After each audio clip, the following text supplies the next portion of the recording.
नमस्कार, मैं डॉक्टर मानव जैन, सह आचार्य एसपीसी राजकीय महाविद्यालय अजमेर।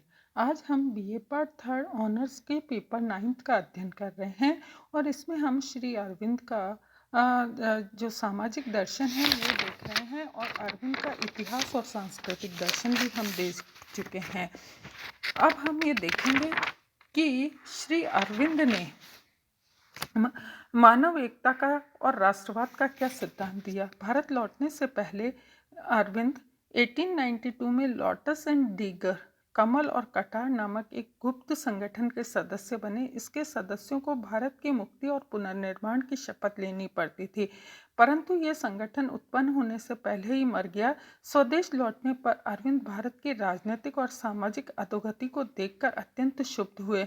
उन्हें फिरोज शाह मेहता की वकीली की सी वाक्पटुता और सुरेंद्रनाथ बैनर्जी की काव्यात्मक भाषण कला से संतोष नहीं हुआ। भारतीय नागरिक सेवा के लिए भारत तथा इंग्लैंड के साथ साथ परीक्षाएं, विधान परिषदों का परिवर्तन, न्यायपालिका तथा कार्यपालिका का पृथक्करण आदि मांगे पुनर्जागृत व प्रबुद्ध भारत को राजनीतिक आंदोलन के अग्रिम मोर्चे पर लाने में समर्थ सिद्ध हुई। आवश्यकता इस बात की थी कि भारत में शिक्षित मध्यम वर्ग की ईर्ष्या, ढोंग, कायरता, भावुकता आदि मनोवैज्ञानिक विकृतियों पर विजय प्राप्त की जाए। अरविंद का निष्ठापूर्वक और ठोस कार्य में विश्वास था। अरविंद अतिवादी नहीं थे। अतिवादी राष्ट्रवादियों के उस नए दल के समर्थक थे जिसके नेता तिलक पाल, चक्रवर्ती, लाला लाजपत राय, खापड़े, चिदम्बरम पिल्लाई और एनसी केलकर थे। उन्होंने उस मितवादियों की कार्यप्रणाली की भर्त्सना की जो ब्रिटिश शासन को भारत के ही कल्याण के लिए ईश्वरीय विधान मानते थे। जिन चालों का वह प्रयोग करता है वे कूटनीतिक चालें हैं। जिस पर तुच्छ कुटिलता का सहारा लेता है उसकी निंदा किया जाना आवश्यक है, ऐसा श्री अरविंद का मानना था। भारतीय राष्ट्रवाद के विवेचनकर्ता जो मार्क्सवादी हैं अथवा मार्क्सवाद की ओर उन्मुख है, प्राय इस बात का मतलब कहते हैं कि तिलक पाल और अरविंद नए अतिवादी दल की नीति और आदर्शों के सामाजिक प्रतिक्रियावाद और राजनीतिक अतिवाद का अपवित्र गठबंधन देखने को मिलता है। ये सत्य है कि अरविंद को सुधारकों की उस कार्यप्रणाली में विश्वास नहीं था जो देश को पाश्चात्य सभ्यता के रंग में रंगना चाहते थे। वे इस सिद्धांत को मानते थे कि सामाजिक विकास व्यक्तित्व तथा समाज की स्वधर्म के नियम के अनुसार होना चाहिए, किंतु वह समाज के किसी वर्ग में उत्पीड़न की अनुमति कभी नहीं देता है। राष्ट्रवादी नेता के रूप में अरविंद ने भारतीय तथा पाश्चात्य विचारों को समन्वित करने का प्रयास किया। जब वे निष्क्रिय प्रतिरोध का ब्रिटिश न्यायालयों के स्थान पर पंच निर्णय का और बहिष्कार का समर्थन करते हैं तो वास्तव में यूरोप के राजनीतिक इतिहास की सुपरिचित कार्यप्रणालियों का ही उल्लेख कर रहे होते हैं। वे आयरलैंड के सिनफिन आंदोलन के प्रशंसक थे। उनका कहना था कि यूरोप में राष्ट्रवाद का रूप कोरा राजनीतिक और आर्थिक था, किंतु आयरलैंड और बंगाल में उसने मनोगत रूप धारण कर लिया। अरविंद का राष्ट्रवाद संकीर्ण तथा कट्टरतापूर्वक नहीं था, बल्कि रूप विस्तृत, व्यापक और महासांघिक था। वे कहा करते थे कि राष्ट्रवाद मानव के सामाजिक राजनीतिक विकास के लिए आवश्यक है। अंततोगत्वा एक विश्व संघ के द्वारा मानव की एकता स्थापित होनी चाहिए। वे इस आदर्श की प्राप्ति के लिए आध्यात्मिक नींव का निर्माण मानव धर्म तथा आंतरिक एकता की भावना के द्वारा ही किया जा सकता है। अरविंद लिखते हैं कि विश्व की वर्तमान परिस्थितियां कितनी भी निंदा और भयावह संभावनाओं से पूर्ण क्यों न हो, उसमें ऐसी कोई चीज नहीं है जिससे कि अपना यह मत बदलना पड़े कि किसी न किसी प्रकार का एक संघ अवश्य और अनिवार्य है। प्रकृति की आंतरिक गति, परिस्थितियों की बाध्यता तथा मानव जाति के वर्तमान और भविष्य की आवश्यकताओं ने उसे अनिवार्य बना दिया है।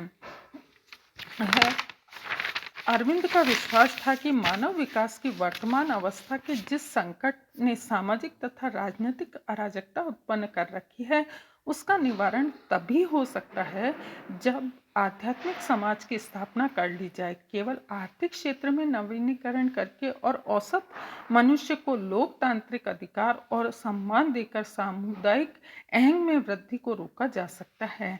साम्यवादी ढंग का समग्र या व्यापक आर्थिक नियोजन निरंकुशतावाद को जन्म देता है। मानवतावाद और मानव सेवावाद से भी समस्या का अंतिम समाधान नहीं निकल सकता, क्योंकि अपूर्ण मनुष्यों के आधार पर पूर्ण समाज का निर्माण नहीं किया जा सकता है। सुखवादी और समाजशास्त्रीय नैतिकता की समस्या का अंतिम हल नहीं हो सकता है, क्योंकि ऐसी नैतिकता देश काल सापेक्ष होती है। वह परम शुभ को व्यक्त नहीं कर सकती है। यद्यपि धर्म मनुष्य की आध्यात्मिक प्रवृत्ति को महत्व देता है, किंतु यह भी अभिष्ट का गतिशील रूपांतरण करने में असमर्थ होता है, क्योंकि अपने संस्थात्मक विकास के दौरान वह पंथमूलक, औपचारिक तथा कट्टरतावादी बन जाता है। अतः अरविंद का कहना है कि आध्यात्मिक कृत समाज का शासन आध्यात्मिकता पर आधारित होगा, और ऐसे समाज में जो समता है वह निश्चित रूप से ऐसी होगी कि मनुष्य अपना सुंदर जीवन व्यतीत कर सके। निष्कर्ष रूप में ये कहा जा सकता है कि अरविंद का भारतीय राष्ट्र के निर्माताओं में उच्च स्थान है। वे लोकमान्य तिलक के राजनीतिक सहयोगी थे। उनके सबसे महत्वपूर्ण ग्रंथ the life of divine essays on the Gita, Savitri आदि है। वे महान योगी, ऋषि, मानव जाति से प्रेम करने वाले थे। उनकी दार्शनिक प्रज्ञा उद्भट थी। उन्होंने भी 1907 और 1909 में भारत के लिए पूर्ण स्वराज का आदर्श प्रस्तुत किया। 1908 में पूर्ण स्वराज का समर्थन करना साहस और विलक्षण दूरदर्शिता का काम था। उनका विश्वास था कि भारत का पुनरुद्धार आवश्यक है, अनिवार्य है। उन्होंने मानव एकता का भी उपदेश दिया और सिखाया कि यदि मानव स्वभाव का आध्यात्मिक पुनर्निर्माण नहीं किया जा सकता है तो हमारी सभ्यता का विनाश अवश्यंभावी है। अरविंद का तत्वशास्त्र, उनका इतिहास, संस्कृति, दर्शन, उनको राष्ट्र स्वतंत्रता, आध्यात्मिकृत समष्टिवाद की धारणाएं पूर्व व पश्चिम के विचारों का समन्वय है।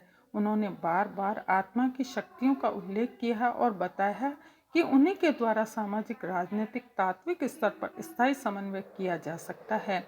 अरविंद के उक्त विचार आधुनिक राजनीतिक वैज्ञानिकों को विचित्र लगेंगे, और यह भी संभव है कि अधिक लोग उनकी ओर आकृष्ट नहीं हो। यद्यपि ये मानना पड़ेगा कि शुद्ध सैद्धांतिक स्तर पर अरविंद ने पूर्व तथा पश्चिम के राजनीतिक विचारों को समन्वित करने का एक रमणीक प्रयास किया। अंततो गत्वा सभी राजनीतिक दार्शनिक कुछ अंशों में आस्था की अपेक्षा करते हैं।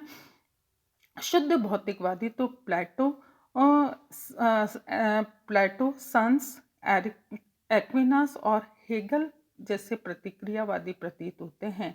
यद्यपि आध्यात्मवादी को मैकियावेली और हॉब्स के उथले छिछले जान पड़ते हैं। आत्मा की शक्तियों में विश्वास करने वालों के लिए अरविंद ने राजनीतिक दर्शन में गंभीर संदेश निहित है। अनुभववादी राजनीतिक वैज्ञानिकों के लिए, जो पूर्व की आध्यात्मिक अनुभूतियों तथा पश्चिम के सैद्धांतिक सामान्यीकरण के बीच समन्वय और मेल मिलाप की कल्पना कर रहे हैं, अरविंद एक महान बौद्धिक और आध्यात्मिक शक्ति का काम दे सकते हैं। इति नमस्कार।